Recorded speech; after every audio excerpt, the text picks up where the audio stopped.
we're back in the Sefer over here called DODI, which is the Galus of Yishmael. Speaks very much about the Arab nation, which we find ourselves deeply in the midst of this Galus, of this exile. And he mentioned, we spent a lot of time describing the difference between Yishmael and Eisav.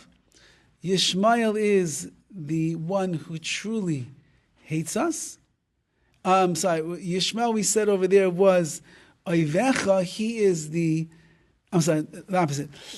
Eisav is what's known as Oivecha, the one who hates you, or the one who is your enemy, and Yishmael Sanecha, the one who hates us. And the hatred that Yishmael has for us is, am I making a mistake over here? I'm sorry. Oivecha, the enemy, when it says in this verse that we had quoted before, your enemy, who's the enemy of the Jewish people, that's referring to Yishmael. And the Sainecha, one who hates you, is referring to Eisav. Now remember, we had a whole long discussion about this, and that the enemy is worse than the one who hates you. Because an enemy never lets up. He never relinquishes until he destroys his enemy. He will never ever stop his destruction of you. Someone that hates you, as we'll see today, they might hate you, but they might find in their heart of hearts every once in a while some compassion and not hatred. And therefore, the motivating force behind the enemy is conquer and destroy. The motivating force behind the one who hates us is when my hate is brewing inside of me, so I'll do whatever I have to do. But if I get to a place where the hatred is not boiling over, so then maybe I won't treat you in such a way. I want to explain this in a different way, he says. Even though that Eisav, who was the son of Yitzchak and the brother of Yaakov, even though that he was a Rashi, was a wicked person, nevertheless, he's considered to be our brother.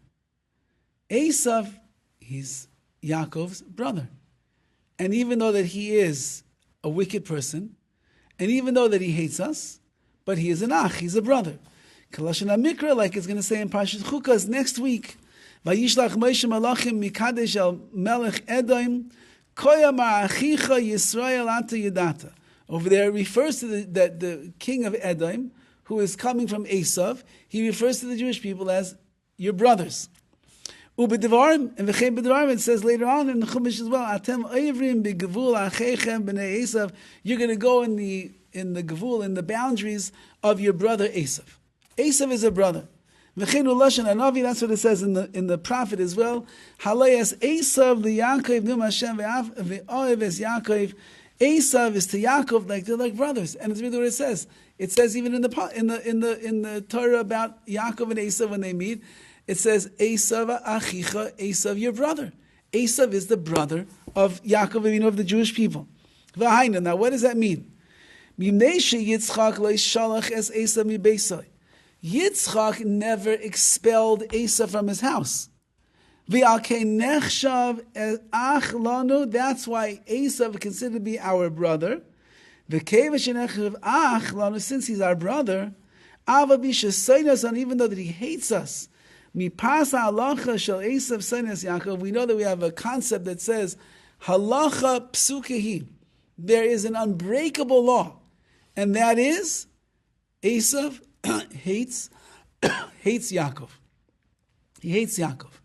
He's our brother, but he hates Yaakov. That's an unbreakable law. Nevertheless, aval mikol makom yitachin lefam sometimes she'inag berachmanus mikoich midas ha'achva sheyesh lo imanu. Since that Eisav really is our brother, even though that he hates us, he despises us. And the reason is because Yaakov Avinu pulled the wool over his eyes, and he stole the brachas from him, and he made him sell the birthright. And so Eisav, he hates Yaakov, he hates the Jewish people, but he's a brother. And sometimes the brother, even though he hates his other sibling, there could be moments of rachmanis, of mercy, that well up inside of the brother, and he will have a mercy and pity upon us because of that brotherhood that exists. Like we find when Eisav and Yaakov meet for the first time after 20 years sojourn from each other. So they see each other and they embrace, and it says that they fell on each other's necks. And over there it says, on one opinion is that since that Eisav hates Yaakov, it must be that he tried to bite into the neck of Yaakov Avinu. It's 20 years he's brooding with this anger and this disgust that he has for his brother. When he met him, for sure he bit into his neck. The other one says no. At that moment he saw his brother, and he saw his illustrious family, the wives and all of the children and everything, and such a feeling of brotherhood welled up inside of Eisav.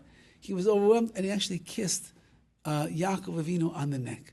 He's saying over here in this sefer that if you're a brother, even if you hate each other, so there's always a chance that that brotherly hood, the brotherness that you have inside of you, can end up bringing about mercy.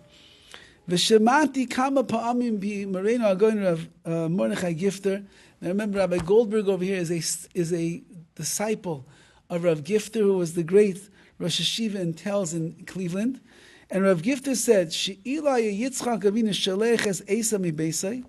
If Yitzchak would have banished Eisav from the house, which he never did, but if he would have banished Eisav from the house, la yisrid upalim misaneim shel Yisrael, there would not be a single remnant of the Jewish people alive in the world today. Between Yishmael, who's trying to destroy us, then Eisav also would have tried to destroy us because they got kicked out of the house. There never would have been this brotherlyhood this brother that existed between them, and that means the nation of Eisav, which we said is Edom, which we said basically is the Christian world, which is the whole world is like that. Everybody would have done whatever they could to destroy the Jewish people. They never would have let up. We wouldn't exist anymore today. So the fact that Yitzchak never sent Eisav out of the house benefits us for all generations. Masha'en Cain, on the other hand, Yishmael, Shenitztav Avram L'garish Eisav Mibeisai, Avram was commanded to send Yishmael out of the house. Lo nechshav kibnei klal. That means that Yishmael is no longer considered to be the son of Avram Avinu. Al kein ein makom etzlo lemidas harachmanas mikoich achva. And therefore, between Yitzchak and Yishmael, who are brothers, there's no love, there's no endearment, and there's no feeling of brotherhood between the two of them. And that's why his hatred towards the Jewish people is greater than that of Eisav. There's no mercy at all when it comes to Yishmael. That is the Arab world, is what he's saying over here, that dislike the Jewish people. There is no mercy. They will stop at nothing to destroy the Jewish people. And on the other hand, even though that in the non-Jewish world, in the world of Edom, in the world of Christianity, there's been a lot of terrible things that took place, a lot of terrible things. Crusades and pogroms and you name it, and Holocaust, everything is all from that world. But within the different parts of history and the like, you do find that there's people that have Rahmanis. I just read, where I read a story recently, I read a story about a woman, a righteous Gentile during the Holocaust, who she saw a young Jewish woman, and she told her, "Why don't you come and hide in my house so you don't get caught by the Nazis?" And she said, "But I have parents." She said, "So bring your parents also." She said, "But I have siblings." She said, "They'll bring your siblings too." She said, "But my siblings, some of them are married." She said, "So bring them also." In the end, this woman ended up having 13 people in her cellar during the World War II, and they all survived. They all survived. They ended up surviving. They went on to have families, and the amount of generation that came from them.